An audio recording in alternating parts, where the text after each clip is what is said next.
श्रियकान्ताय कल्याणनिधये निधयेतिनाम् श्रीवेङ्कटनिवासाय श्रीनिवासाय मङ्गलम्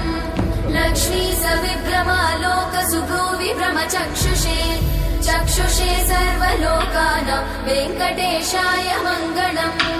श्रीवेङ्कटाद्रिशृङ्गाग्रमङ्गलाभरणाङ्गये मङ्गलानां निवासाय श्रीनिवासाय मङ्गलम् सर्वावयव सौन्दर्य सम्पदा सर्वचेतसां सदा सम्मोहनायास्तु वेङ्कटेशाय मङ्गलम् नित्याय निरवध्याय सत्यानन्दचिदात्मने सर्वान्तरात्मने श्रीमद् वेङ्कटेशाय मङ्गलम् स्वतः सर्वविदे सर्वशक्तये सर्वशेषिने सुलभाय सुशीलाय वेङ्कटेशाय मङ्गलम्।